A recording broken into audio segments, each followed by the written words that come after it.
Hey there guys, how are you? My goodness, so much has been going on. But before I get started, welcome to my channel. My name is Wendy, if we haven't met before. And if we have, welcome back. I apologise for being so ad hoc with these videos over the last 6 weeks. It has been bananas. We've had some huge stuff going on and it's just been wonderful to be coming to the end of this whole moving process. So today I'm going to be able to show you our new home. Well, what we're going to be moving into next week. It's completely empty and so you'll see it in all its raw glory. We're going to be dropping off a few things that we can because we've got a few things here that need to go around there and we can get that done before the movers come in on Monday. Slowly gathering up my plants, and you would think that this is a lot, but this is only half of them. I have not realised over the years how many plants I've been collecting until we moved. Actually, I did have a recognition of it over summer when I was having to water everything, and I thought I've got too many plants, but now I know I've got too many plants. Look at that. And half of them aren't doing great because they've been out in the sun and the rain. Nothing like moving to make you aware of how much stuff you have. I actually am normally pretty good, but this time I'm not doing great on the plant department. We're having to stop and adjust some plants. We'd never been to an auction before. It wasn't anything that we were really familiar with at all. Well, you kind of had a gut feeling about the auction, eh, James? He was getting insurance ready, he was getting finance sorted, he was making sure what we could borrow, because he was heading overseas for 5 days and he needed to get that sorted because the auction was happening the day after he arrived back and he wouldn't have time to do it. And I was kind of wondering why he was pushing so hard, because the house was going to be too expensive. But you kind of had a gut feeling about it, right, James? When we first looked at the house, we all knew it was a place we could live in. That's one thing, eh? So kind of one of the first houses we looked at where we could think we can do this. Yeah. Really good area. Needs a bit of work, but that's fine by us. You can upgrade a house, but you can't really upgrade the area. It's close to train stations, close to my work, and in a good area. We didn't know if we could afford it. That's the thing. Yeah. So last year, this house would have been out of our price range. But there's a chance we could make it this year because the prices had dropped. We don't know how far that dropped, and because it's in a good area, we thought there might have been a lot of interest as well. Yes. So we just weren't sure, but I just wanted to go on to the auction. I just had a real, a drive to go to the auction, to turn up. And to be prepared. And to be prepared to bid. So not just to turn up to observe, but be prepared to bid. So I got back off the plane on when? Oh, like 1 AM? 1 AM, and then the next day I got up and went to this auction at 12. There were 5 other houses up for sale in the same auction, in the auction room. And there were maybe a dozen or more people in the auction room, and I didn't know which house they were bidding on. It turned out I was the only one bidding on this house. And I did ask the estate agents, why am I bidding if I'm the only one here? Wouldn't want to just get negotiating with the owners. And apparently the process is, even if I'm the only bidder, if I bid, that means that I have first right to negotiate with the owners, even if it doesn't meet reserve. Yes, they didn't expect it to meet reserve, they didn't expect me to bid more than I could afford. They just wanted me to bid something, so that gave me the first right to bid with the owners. Because apparently there were some other interested parties, but to go to auction you have to be ready to bid cash unconditional. I was the only one there with cash unconditional to buy. So the auction started, I bid once.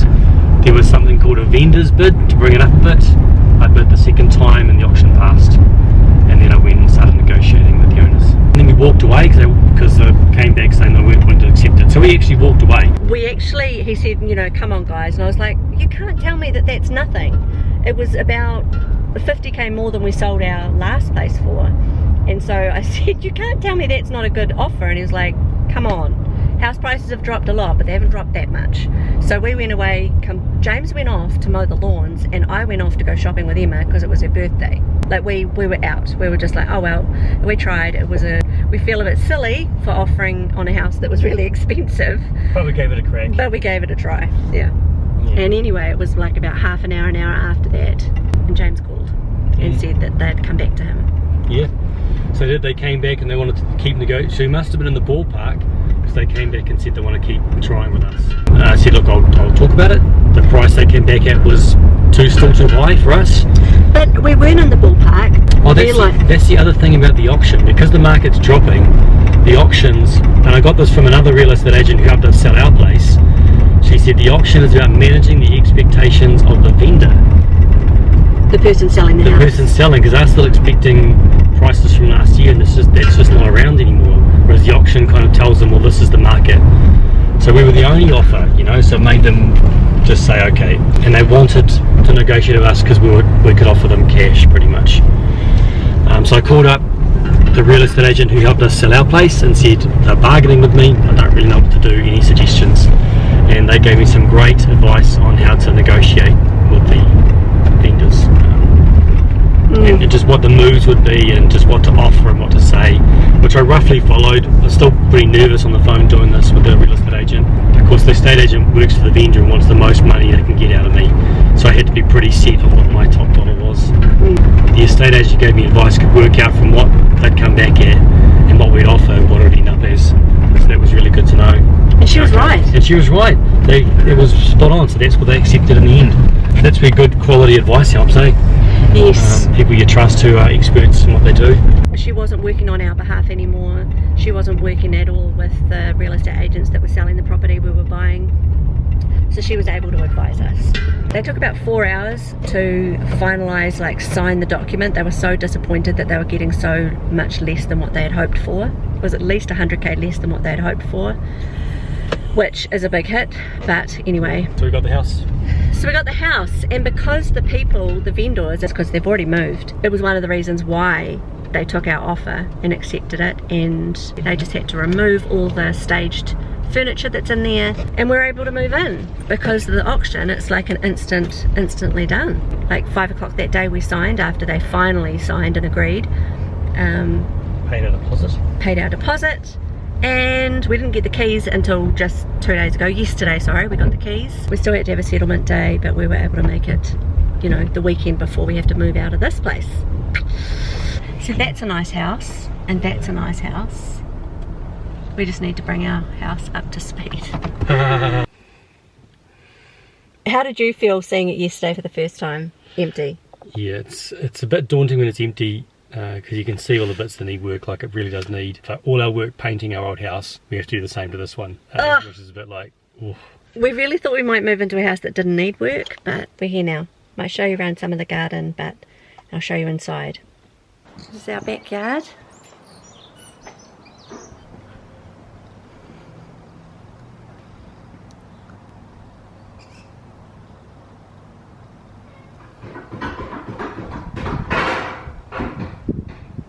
Front door. Well, this is a back door actually. Oh my goodness. Look at this. So old school. So old school. Like, look. And there is a spare toilet in there as well. Boop. Oh yeah. What have we done? It's ours. We're good. This is the kitchen. Tiny little kitchen. So that's the back to the kitchen. Needs some TLC, maybe completely renovating. It's got a fireplace. Look at the carpet. Fireplace. Then if you go over here, this is the front area. Apparently this was the dining room. This is a little sitting area in front of the fire. And this is the lounge. And this is one of these old, I think my grandmother had one of these concertina doors. Front door, 1 bedroom. This is the wallpaper. Can you see that? So everything needs work. Look at that, isn't that lovely? I think this would be where James and I are. There's a wardrobe.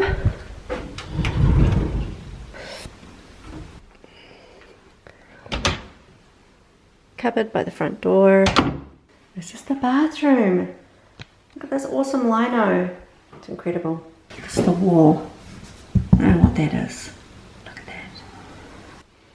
They have replaced that with a new one, which is cool, and the shower is new.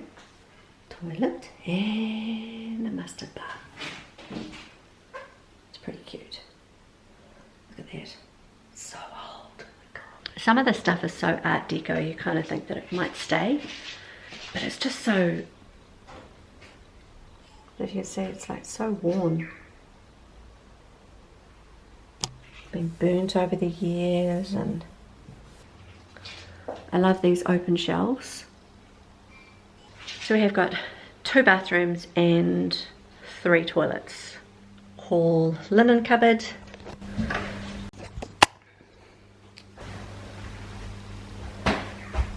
This is not as old, I don't think, but I think that this will need to get done up pretty quickly.